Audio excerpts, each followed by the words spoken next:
Hello teacher trainees and welcome to another class on curriculum studies.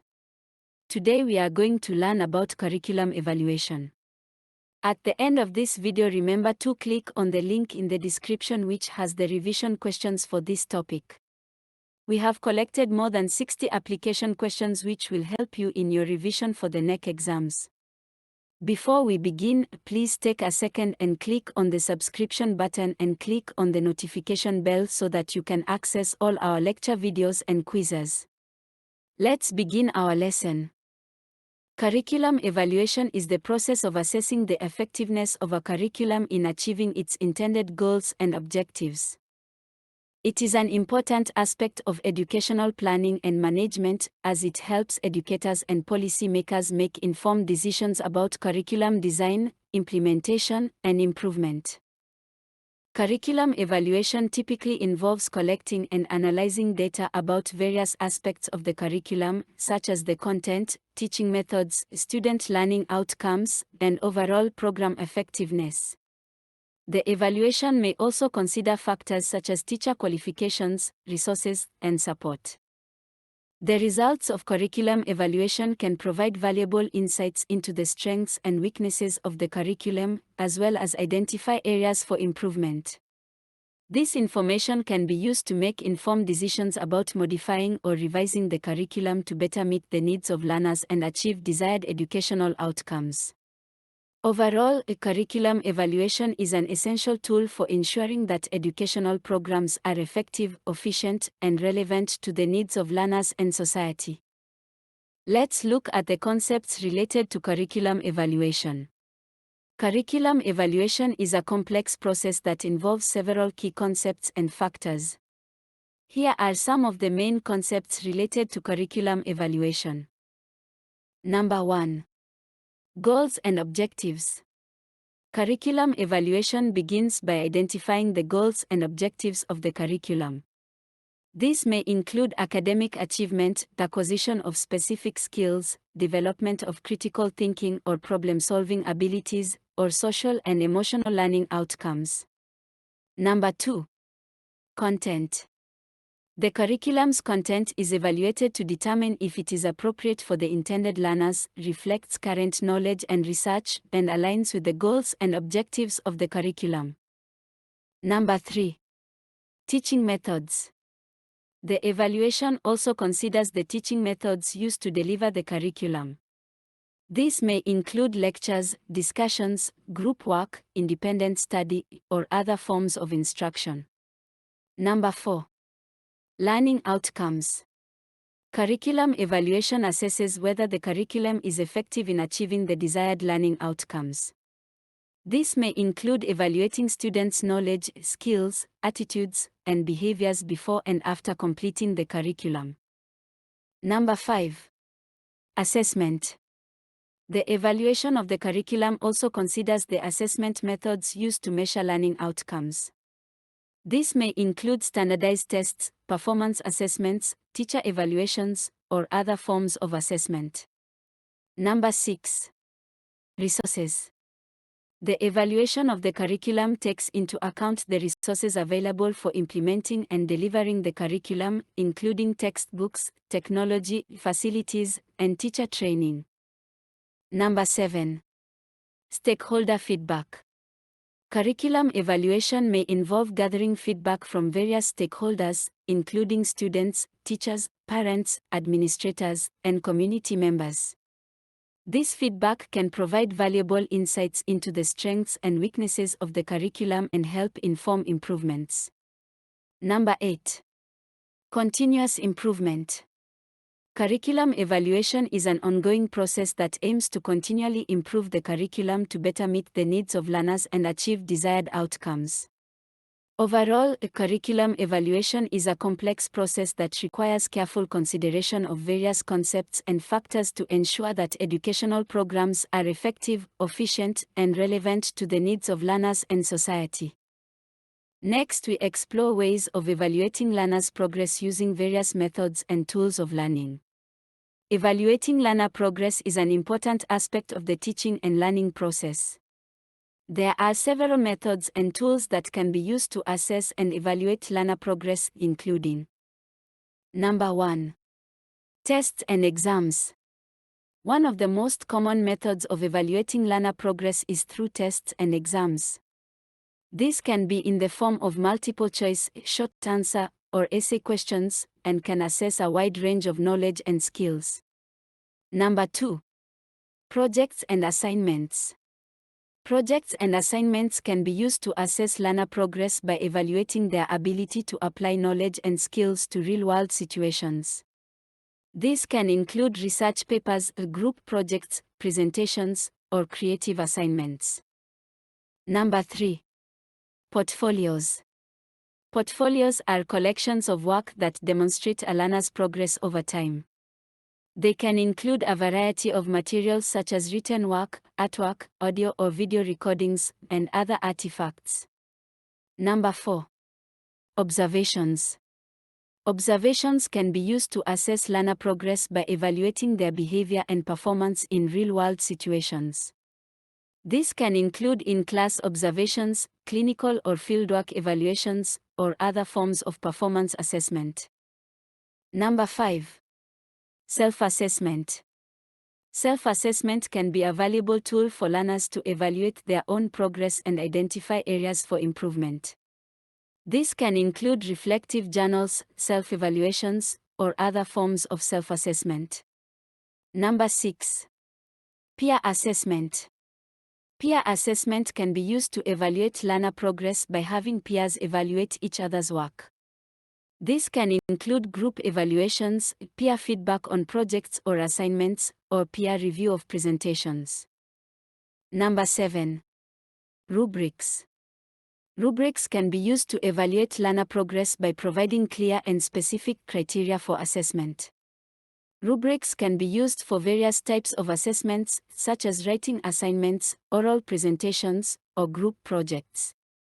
Overall, there are several methods and tools that can be used to evaluate learner progress. It is important to use a combination of methods to ensure a comprehensive assessment of knowledge and skills, and to provide learners with opportunities for self-reflection and self-evaluation. Now let's familiarize ourselves with the steps involved in preparation of evaluation reports for learners' progress.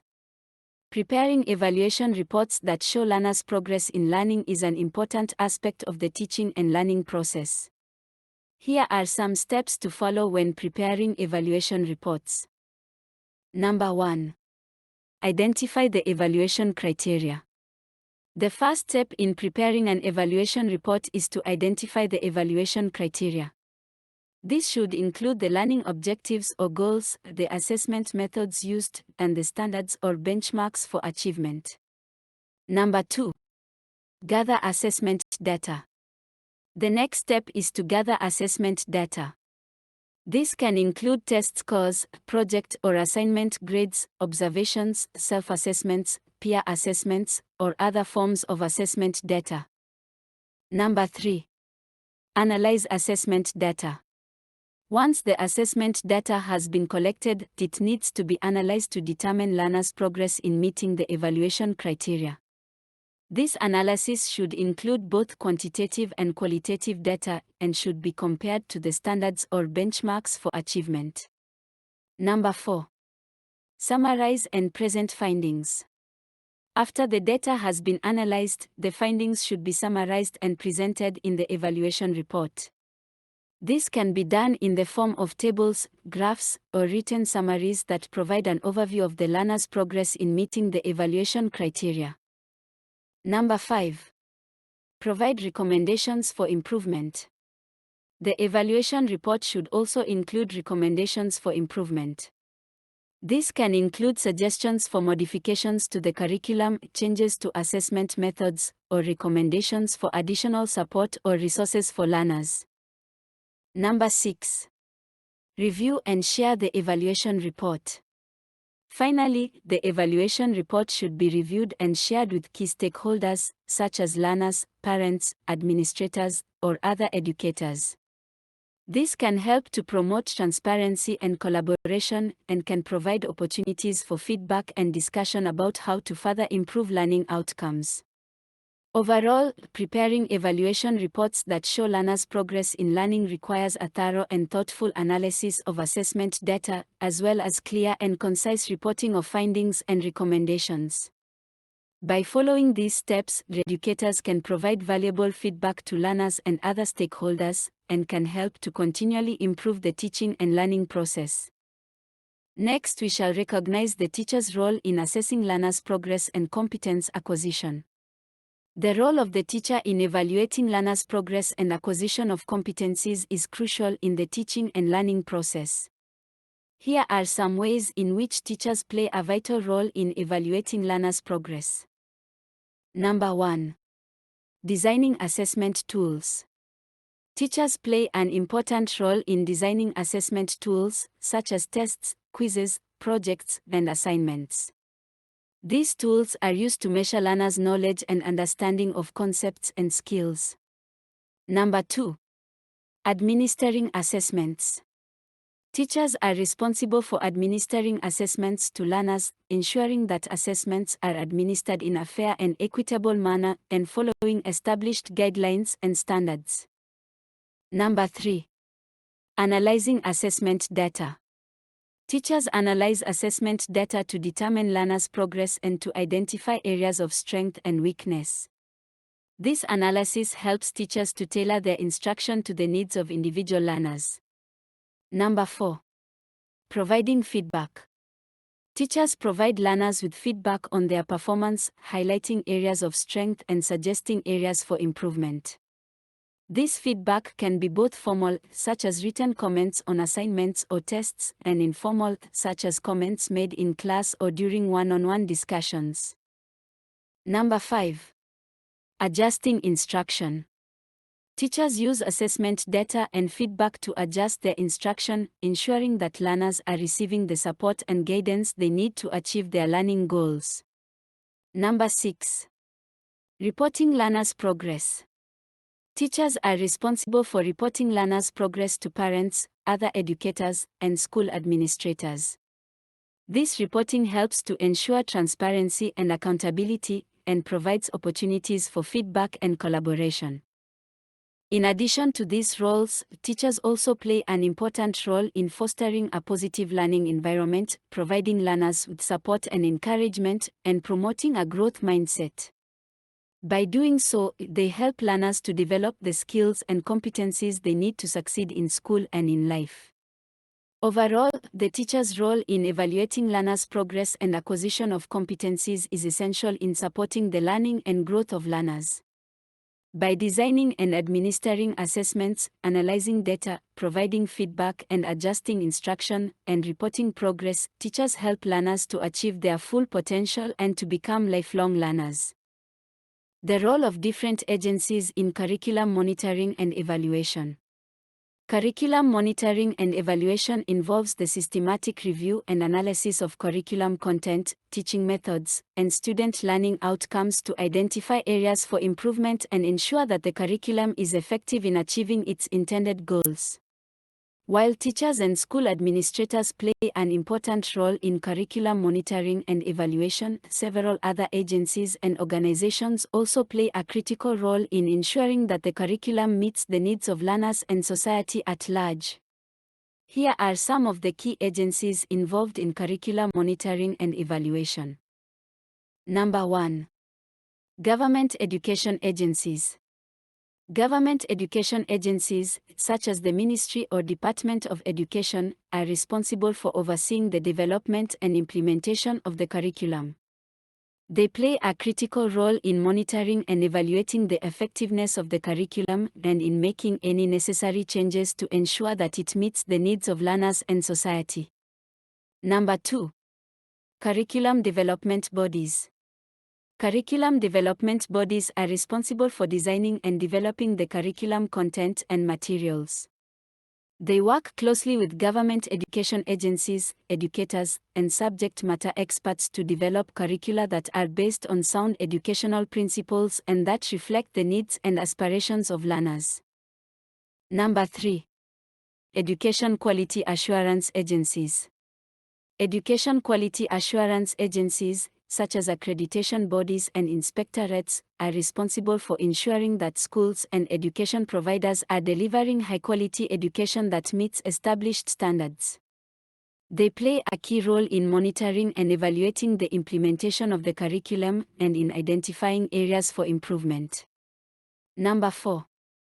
Professional organizations.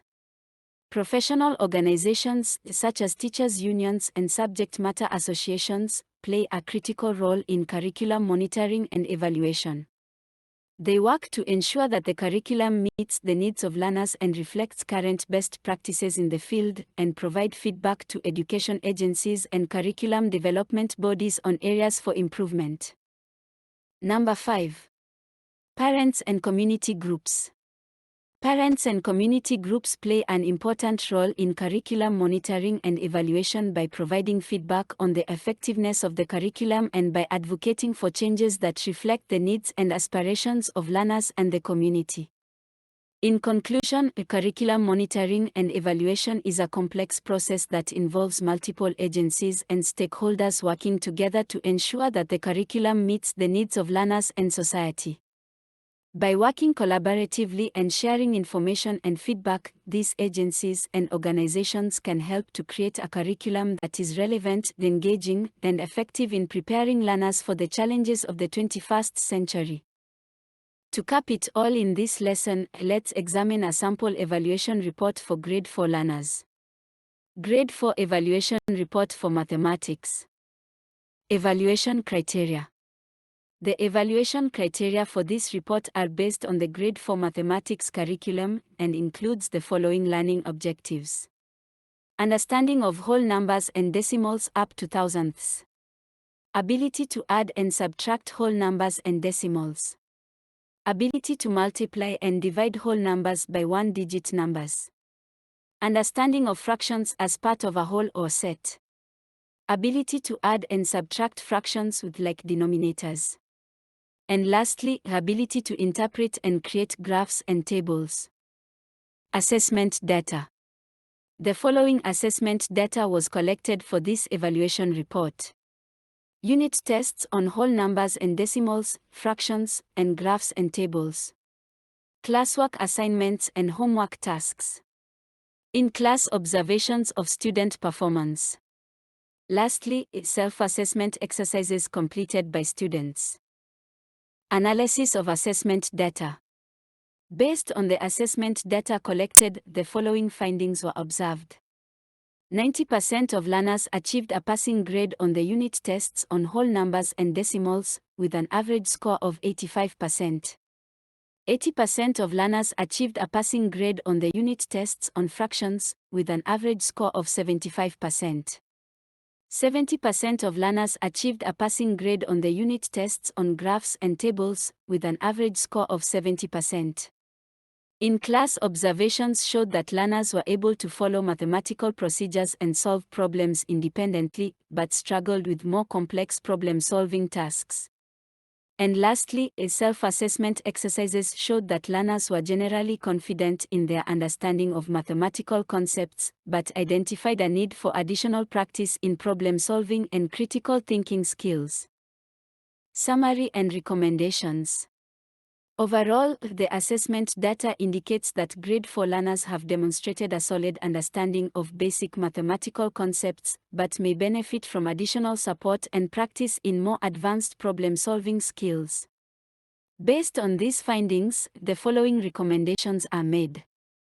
Provide opportunities for learners to engage in more complex problem-solving tasks and activities, such as puzzles, word problems, or math games.